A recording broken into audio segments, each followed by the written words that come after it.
rolling, action. Sound, rolling, action. I used to work in the film business in Toronto. Yes. I used to do costuming mostly, but also some props and a fair bit of set deck. Making stuff mostly, you know, sewing. Ooh, the flow is slow today. Oh, very slow actually. When I block it, it's just a trickle. That's okay. It's a little crooked. I'm in no rush. How's that? A bit better maybe. Not perfect, but that's okay. Yeah, not perfect. Sitting right on a sharp rock. It's not that comfortable. Okay, that's better.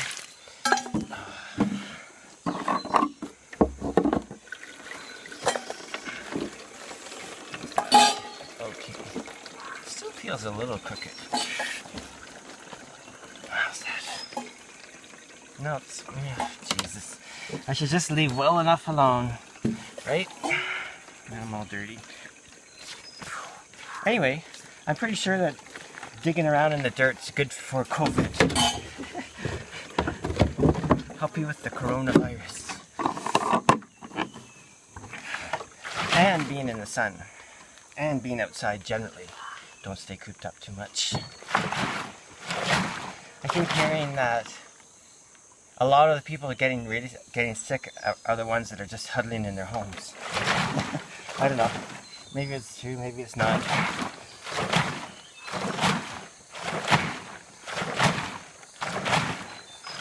But my solution to all of life's problems is to not huddle inside a box. Get outside as much as you can. That's my solution. It might be yours, might not be. It's up to you. Now to clean. Now to clean. Oh, now it's flowing better.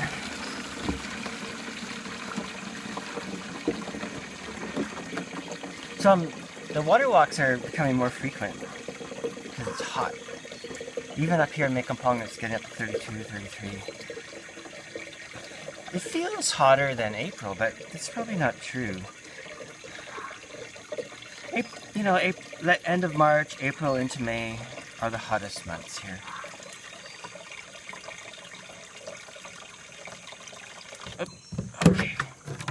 But we had a bit of rain last night, and that's nice. For the trail is really nice actually. It's not saturated. Like when it's soaking wet, like I've said before, when I walk, I don't almost ever, unless I get stuck, walk when it's pouring rain, right? The trails get so icy here. It's just like mud and stuff. But a little bit of rain last night, and it's soaked into the ground. The leaves are still damp. The trail ends up being much less slippery actually than when it's purely dry and all these dry leaves, which can be really slippery too. And slipping's fine, but it's when I'm going downhill with the heavy pack of water that I get a little nervous. It's pretty easy to turn an ankle on that, etc., etc. But it's beautiful this morning. The sun's out. There's a few clouds in the sky. Perfect. Very humid right now in the forest here because of the rain. Everything's damp. I'm sweaty.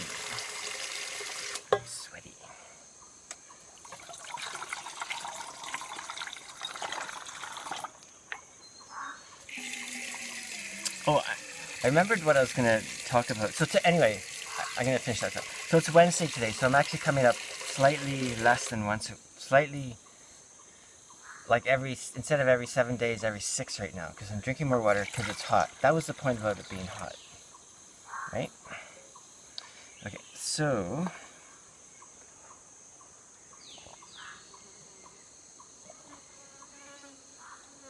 it's not Wednesday, it's Tuesday today. So I'm here 2 days earlier than normal. So it's 5 days. We'll see how next week goes. Doesn't much matter though. It's going fast now.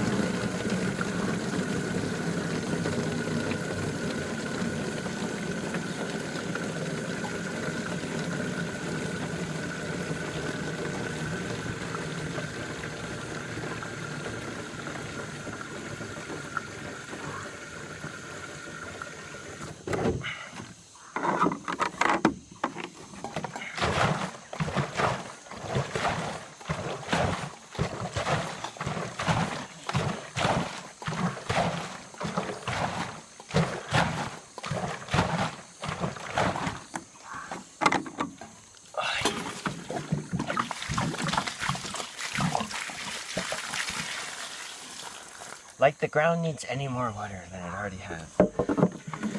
Okay, so on the last, let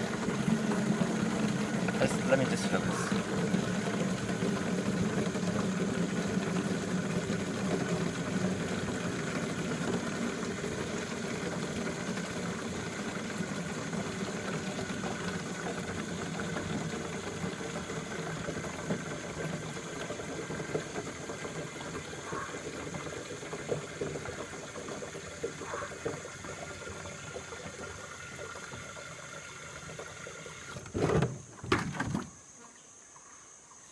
On the last walk, that's something I wanted to talk about, but I forgot. Probably just as well, because these are always too long. But I remembered what I wanted to mention. And it has to do with me coming off the trail last week and not having a mask and just running into some people, and the people were like pointing at their face, put the mask on. I'm like, I don't have it, it's at home. Sorry. But then I talked about the mind process going, well, hang on a sec, you're visiting our village and no one's sick here. Anyway. But here's the thought that came to me. Okay, is how quickly can stuff like that go from, oh, we have to wear a mask to protect ourselves and to protect others, right? That's why we're wearing them, right? Mostly to protect... Okay, sorry, that cut out. I'm sure, because my phone was full. I don't have a big phone, big space, right? So it fills up pretty easily. Anyway, I deleted some stuff and we're back to business. So, anyway, I was talking about the mask. I don't know when it cut out, but my main point is when is the point where things like what you wear and stuff and how you behave is about the real thing, and when it becomes a moral thing, a moral, social, cultural habit, I guess, or doctrine, or and the mask. I did a little thought experiment about the mask, right? So the older woman was saying mask, mask, mask, but of course she doesn't know whether I have it or not. But that's fine, because I'm not saying that was incorrect or whatever. I wear a mask when I'm in, especially when I'm in the city and in crowded places, and again, to protect myself to some degree and to protect others to some degree. It seems that that's a good way to go with that, right? How crooked is it? I guess okay. Yep. But the thought experiment became, oh, when does it shift, right? So the great easy example is, say, the burqa in Afghanistan, and I think in Saudi Arabia, some women wear essentially the same thing, like a big sheet over their head, just their eyes showing. I know it's not so simple, right? Not every Islamic country has the same strictures, same doctrines, but that's beside the point, right? My point is that all that stuff, like if you're living in the Sahara, you're covering yourself up, right? So the main thing is that covering is coming from a very real place of reality, right? Of protection from the elements. And it's not just the sun, but it's also the wind, right? Wind, blowing sand and all that. And also, we often talk about women having to wear all this stuff, right? Well, true, and that's true, and it's can be very draconian, right? But the men wear that stuff too, right? The men are almost covered up the same in a lot of situations, especially if they're outdoor living, right? Nomadic, whatever. A great example is to watch the band Tenaro. And sometimes even, sometimes they have like some women singing, and sometimes the women are less covered up than the men are, right? I mean, I know it's a stage thing, it's sort of costumey, but I think it's a legitimate, real clothing, right? And for me, here's a direct example for me. I gotta shift this. And I like to talk about my long ride, right? In regards to everything. But when I was on my ride, and I was riding through southern Saskatchewan and Alberta, which isn't the Sahara or the Sahel, but it is an extreme climate, right? It doesn't get quite as hot, but it does get hot, right? And there's no trees, there's no sun, there's a constant wind. And the wind can be like a living thing of its own, right? It's hard to explain unless you have a constant wind that coming on you. Like people in southwest Alberta know all about that, right? Like a calm day is so weird and unusual and beautiful. Here it's calm almost all the time, and a heavy wind is like, whoa. But a heavy wind here would be just a minor breeze in southern Alberta. Anyway, but I was covered up. Like I had a face covering, my hat of course, and my arms and legs, and I had deerskin leggings. I essentially was wearing a burqa with different materials. And it wasn't just a big flowing thing, it was more fitted. But essentially I was covered up except my eyes. And sometimes I would even wear sunglasses to protect my eyes. Although I don't like wearing sunglasses, but I would. And that was purely for protection from the sun, the wind, etc., etc. And it's not perfect protection, like, you know, it's all a compromise. But that was the real root reason of it.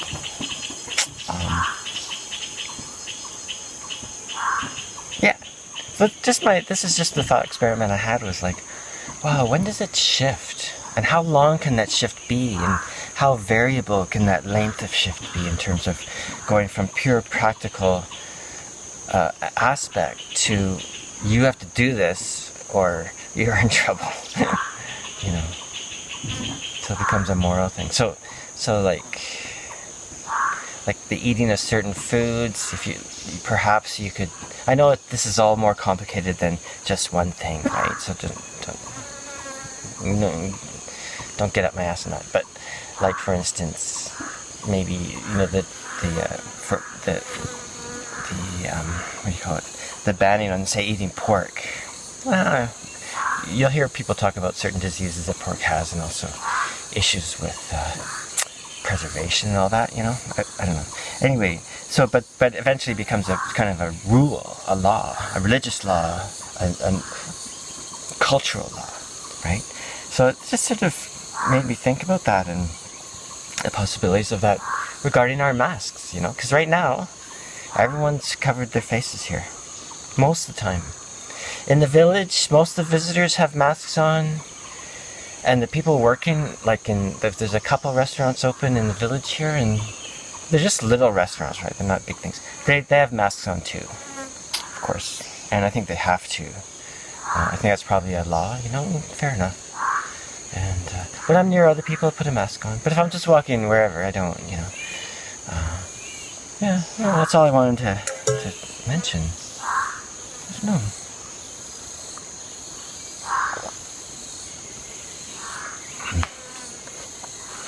I don't think it's going to go there, but here anyway. But you do sort of see little hints of it, right? Of that kind of mentality. So there's the snitch lines. It's like people posting on Facebook, I saw someone having guests in my next door neighbors. You know, it's like, well, what can you say, right? Who knows what was in, maybe they're just getting together to get drunk, or maybe they're serious, someone was really depressed and need to talk to a friend. You know, it could be a million things, right? But it sort of feeds into the whole outrage culture, I guess. Oh, something. Oh, well. Anyway, yeah. So anyway, I'm gonna pack up and start walking, and maybe I'll start this video again back in the open area, and maybe I'll have something else to say. But that's mostly what I wanted to say today. Just in case I don't log in again, hope everyone's doing great, Alperchen, etc. But I think I'll be back.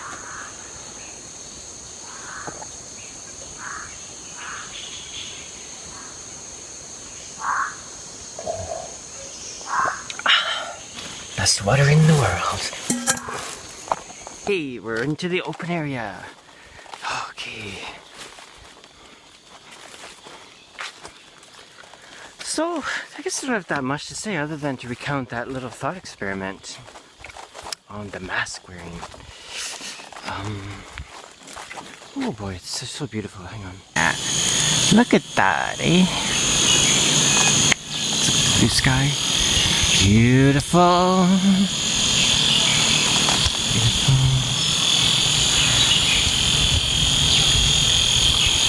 Gorgeous. Yes.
Okay, there we go. Hey, so, yeah, I guess that's about it. Hope everyone's doing great out there and, you know, staying healthy.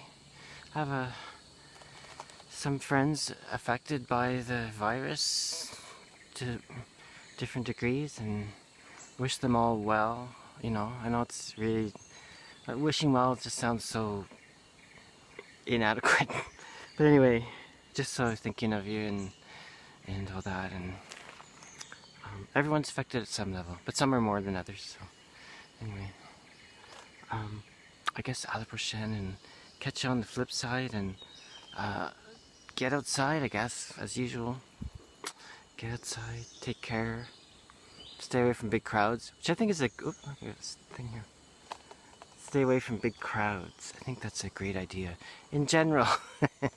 Okay, ciao, see you soon, bye. Look, I forgot to show you this. These are figs. Look at the size of them. There's some wild fig. There's a tree with wild figs on them on the way up, and they're just coming out. Usually they're full of ants, right? It's so high up it's hard to reach, but there's these two. There looks like there might be some ants in them, but that's okay. You can just brush the ants away and eat them. Anyway, beautiful, eh? I'm pretty sure that I've eaten them before, but I'm gonna check with Pisutang and just double check on that.